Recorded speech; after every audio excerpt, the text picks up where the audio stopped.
So what you should expect to see when opening up your box, you're going to have your basic level kit, your mounting bracket, your 30 block 4-track system, your faceplate, data tree options, your data windows, and your 4 mounting screws for the mounting bracket. So the tools you're going to need to install the level system are going to be your basic tape measure, a handheld Phillips head screwdriver, marking utensil, a drill with a pilot bit in the inside, and the mounting bracket location hole that we provide in our mounting instructions. For this installation, we're going to be installing the level system on a height adjustable table. Now there are directions for a regular non-height adjustable table, but the installation instructions are the exact same. The next step in this installation, we need to find true center of the table. You want to use your tape measure to find the exact center of the length of the table. Measure end to end. In this case, we're using the 48-inch table. So we want to mark 24 at the very edge of the table, at least about 1/4 of an inch down. Next, using the cutout template that we provided, place this template on the flat end of the table, measuring it flush up with the edge with the arrow pointing at the mark. Line up the mark inside the V, and you should find your spots for the pilot holes. Using your marker, mark the spots for the pilot hole. Then you have your marks of where you want to drill. Next, using the drill, we want to drill out our pilot holes about 1/4 inch to 1/2 inch down. Remember, go slow and not try to go through the other edge of the table.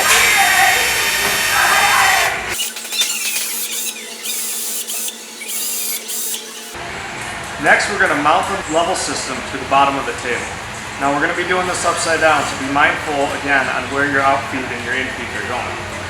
We're going to take the mounting bracket, place it over the pilot holes that we just drilled, matching up with the pre-drilled holes of the bracket. Next, take one of your first mounting screws and place it right in the front pilot hole that we just drilled. Using a handheld screwdriver, screw that down till just put enough tension to hold it down.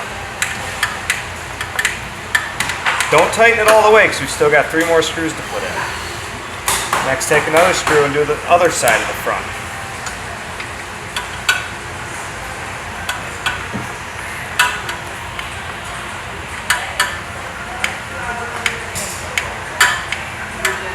Again, don't tighten it down all the way because we will adjust it when it's finished. Line up the back screw holes again with holes in the bracket, and for this one, you're going to use a screwdriver to put it right into the mounting hole, but then you're going to come back out, you're going to use a screwdriver through these pre-drilled holes, catch that screw, twist it down. Take your last screw and do the same thing on the other back.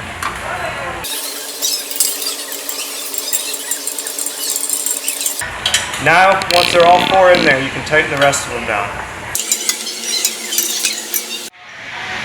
Next, we're going to take the breakaway tabs off the end cap so our conduit can pass through. We're going to do this on both sides so we can attach the infeed. Now bear in mind, if this is the last unit in the section, you won't have to break away this tab as the cord will just roll up on the inside. Next, you're going to want to install the infeed or the infeed from the table next to it into the main power source of 30 block.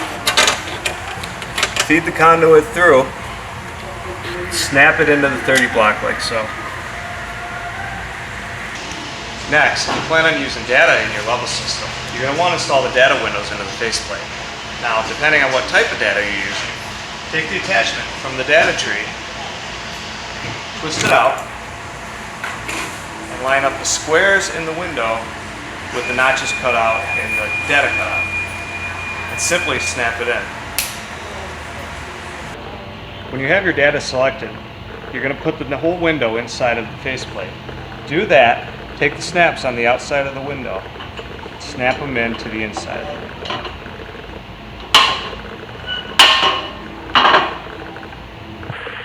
The final step of this application is installing the faceplate to the level system. You can see on the end of the faceplate here, there's a J-bend at the very top. That's going to actually hook up into the aluminum extrusion and then face forward and then clip into the bottom mounting bracket. To do that, get underneath here. Make sure when you're putting the faceplate on, you feel that J-bend go right into the top of the extrusion. That's going to be the hinge point. Then simply just guide it in to the slot by pushing it flat until it's in its place. You'll know the faceplate is locked in when the faceplate tab clicks into the bottom part of the level mounting bracket.